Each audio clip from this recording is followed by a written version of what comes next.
Hi, I'm Garvin DeShazer. Today I want to talk about courage and overcoming. And yes, I know that's what we always talk about here. That's why this podcast exists. But today's subject is a young woman who lives her own very special kind of tragedy to triumph story. I found it inspiring, and I hope you do too, because this is your daily inspiration.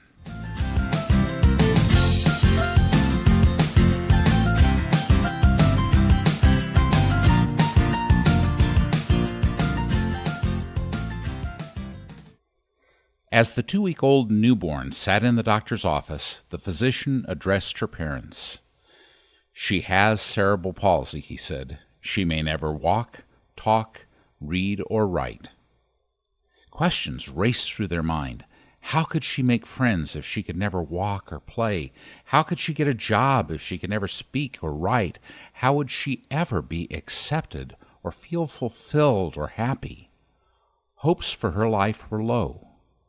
Yet something about her would come to prove them wrong. As a child, Stephanie was bright and determined, and delighted in learning to do all the things the doctors told her she couldn't, and more. Writing, reading, horseback riding, swimming, sleepaway camp, and mainstream schooling. She just always seemed to believe things would work out. When you're born with some sort of difference, it's really an innate sense of positivity, she says. I thrive off of achieving the, quote, impossible. When others told me that I would most likely never do something, that quickly became the catalyst for me to find a way to prove them wrong. When she was 16, a close friend died. That friend's personal motto had always been, "Failure is not an option." Struck by his determination, Steph committed herself to live by this principle. When she was 22, Steph Hammerman started CrossFit classes. I knew a volleyball coach who said that she did CrossFit and wanted me to go check out her gym. I've always been athletic, and it sounded like something I would enjoy. At the CrossFit gym in Boca Raton, Florida, she met a gym owner who embraced the challenge of training someone with her special circumstances. Rather than saying, "Okay, you use a wheelchair and you use crutches, so I can't help you," he really took me under his wing, she recalls. He said, "I'm going to introduce you to CrossFit, and I'm going to do it safely." We started adapting box jumps to learn the motion of jumping, she says. It wasn't something I thought I'd be able to do, but it's been tremendous. It's taken me 22 years to learn how to jump. Those around her were also encouraged by her progress. "She's got a fire in her," says one gym coach. "She got stronger, and she holds her head higher." Following in the footsteps of her trainers, Steph turned her efforts to coaching, and in 2014 she became the first CrossFit certified trainer with cerebral palsy. Soon, she opened her own gym, Hammer Driven Fitness, in North Carolina. Her youngest client is 6 years old, her oldest 69. "I just love interacting with people," she says. "It makes my day. I think I was born to interact with people. They're not here because I'm in a chair. They want me to help them get better," she says. "And that's my purpose." It's a purpose her trainees feel. "She knows your full potential and she pushes you to reach it," says one gym member.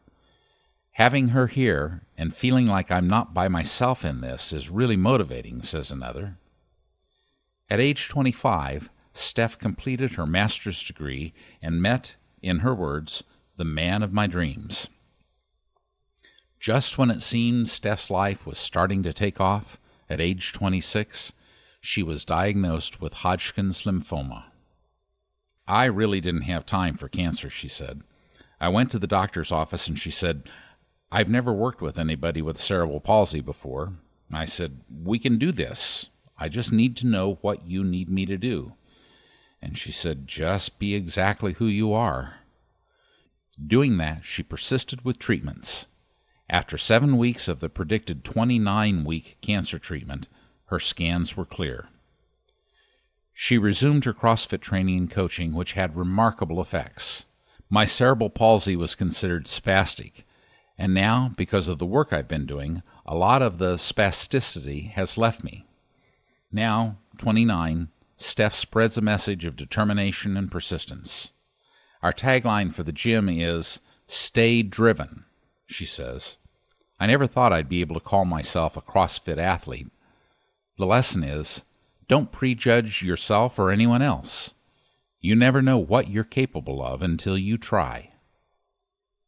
So, how did Steph Hammerman overcome a potentially crippling physical handicap, defy expectations, defeat cancer, and fulfill her life's dreams?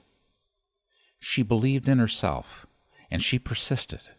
She refused to let others tell her what she was capable of or not, and she accepted no limitations for herself. Steph Hammerman stands as a shining example of what a can-do attitude can do. What dreams do you hold that others say are impossible or out of reach? What will you do to silence those doubts and keep reaching for those goals until you meet success? Will you say, "I am doing what others doubt can be done," and take one step forward today? Thanks for listening. May your day be filled with love, laughter, and joy. Bye for now.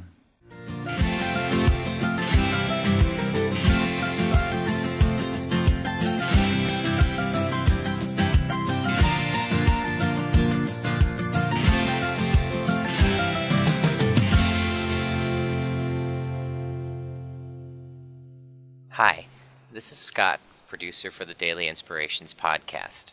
We hope you're enjoying these stories, and if you'd like more inspiration in your life, visit mydailyim.com. You can find weekend blog posts, sign up for our email update list, and you can let us know about an inspirational story you'd like us to cover. Or just say hi. We'd love to hear from you.